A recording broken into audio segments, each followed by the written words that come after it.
what are some heart healthy foods everyone should include in their diet? Non vegetarian foods में fibre नहीं होता है, non veg में होता ही नहीं है। नहीं होता है। देखिए मेरा पर्सनल क्वेश्चन है, सपोज करो किसी को हार्ट अटैक आ गया है, तो उसके बाद क्या डाइट लेना चाहिए जिससे वो रिकवर जल्दी कर सके? हार्ट को ज़्यादा काम करना पड़ेगा अगर ज़्यादा वॉल्यूम है ब्लड का, तो फैट को कट डाउन करना है, जहाँ तक हो सके पॉली अनसैचुरेटेड फैट्स का इस्तेमाल करना है।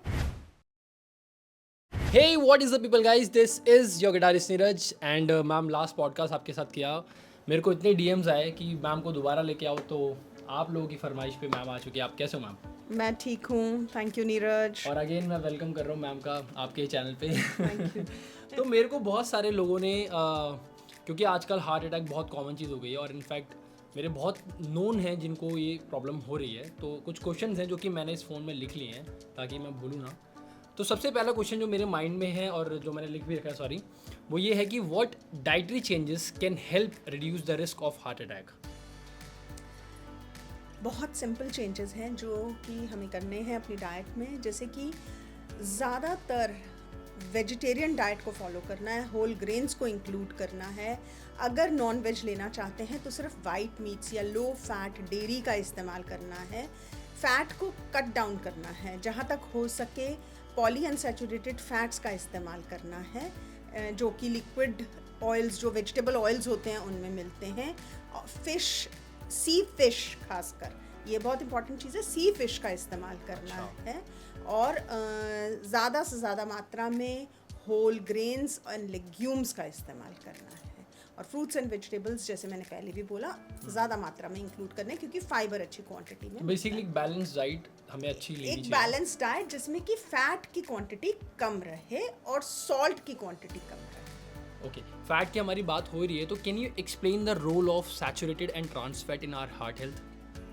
जो सैचुरेटेड फैट्स होते हैं, जैसे कि आप जानते हैं कि वो जमे रहते हैं एट रूम टेम्परेचर, तो वो हमारी बॉडी में भी जाके उसी तरीके से जो ब्लड वेसल्स हैं उनमें जम जाते हैं, जिसकी वजह से प्लाक फॉर्मेशन होने के चांसेस रहते हैं, जो कि ब्लड फ्लो को रोकता है और वो हमारे प्रॉपरली हमारे ऑर्गन्स को ब्लड नहीं मिल पाता, जिसकी वजह से ऑक्सीजन और न्यूट्रिएंट्स नहीं मिल पाते हैं।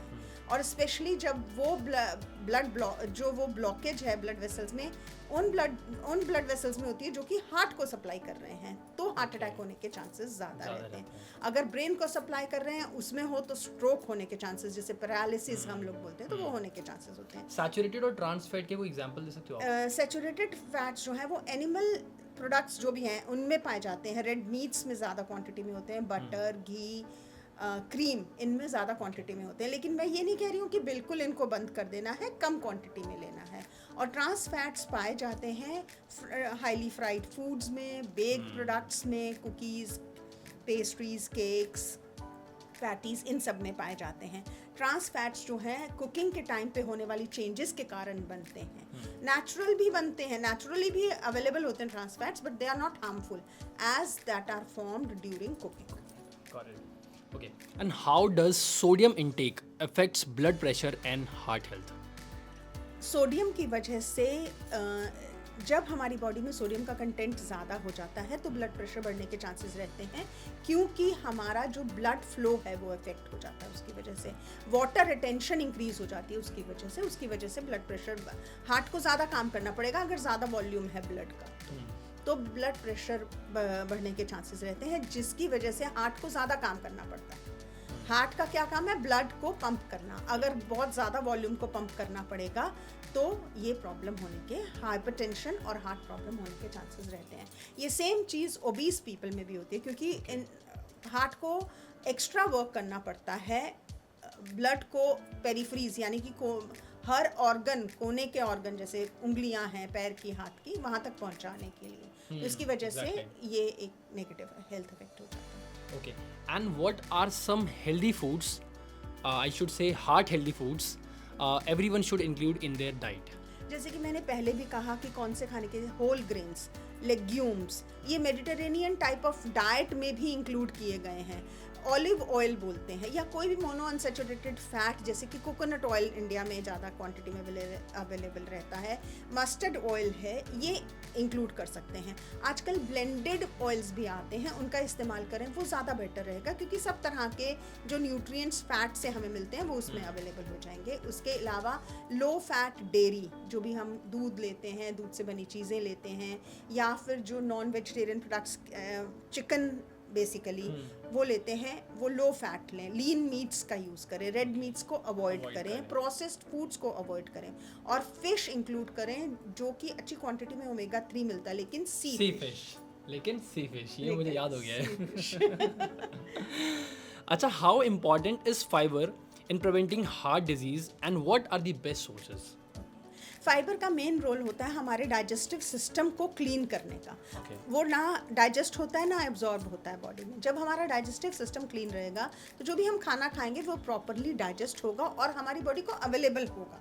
तो अगर जो न्यूट्रिएंट्स, जो एंटीऑक्सीडेंट, बेसिकली जो एंटीऑक्सीडेंट्स, जो विटामिन्स, मिनरल्स और जो भी खाने की अच्छी चीज़ें हैं वो अगर हमें प्रॉपरली अवेलेबल नहीं होंगी, हमारा बॉडी डाइजेस्ट नहीं कर पाएगा, तो वो एक नेगेटिव इफेक्ट होता है। तो अगर पुराने ज़माने के लोगों से बात करो तो वो नॉर्मली ये कहते हैं कि अगर तुम्हारा डाइजेस्टिव सिस्टम ठीक है तो तुम्हारे ओवरऑल हेल्थ। तो इसलिए अपने डाइजेस्टिव सिस्टम को प्रॉपर रखने के लिए हाई फाइबर डाइट लेना ज़रूरी है, जिसके लिए मैंने पहले भी बोला कि होल ग्रेन्स एंड लेग्यूम्स इस्तेमाल करें, नट्स एंड ऑयल सीड्स इस्तेमाल करें, अच्छी क्वान्टिटी में उसमें भी फाइबर रहता है। ठीक है, फ्रूट्स एंड वेजिटेबल्स, ये सारी चीज़ों में अच्छी क्वांटिटी में फाइबर रहता है। नॉन वेजिटेरियन फूड्स में फाइबर नहीं होता है। नॉन वेज में होता ही नहीं है? नहीं होता है फाइबर। शिट, ये नहीं पता था मुझे। अच्छा, आजकल जैसे बहुत ज़्यादा शुगर के पेशेंट्स देखे जाते हैं। आई डोंट नो ये शुगर कौन सा शुगर है, बट इसमें लिखा है, ऑब्वियसली वो शुगर नहीं है, but still can you discuss the impact of sugar on heart health? जो खाने वाला शुगर है या बॉडी में जो शुगर इंक्रीज हो जाता है, दोनों की वजह से इंसुलिन रेजिस्टेंस, जो हार्मोन शुगर को कंट्रोल करता है हमारी बॉडी में, उसकी प्रॉब्लम होने के चांसेस होते हैं। और उसकी वजह से जो ब्लड फ्लो है वो इफेक्ट हो जाता है, because the veins become blocked and rigid. तो इसकी वजह से जितना चीनी कम लिया जाए उतना अच्छा है।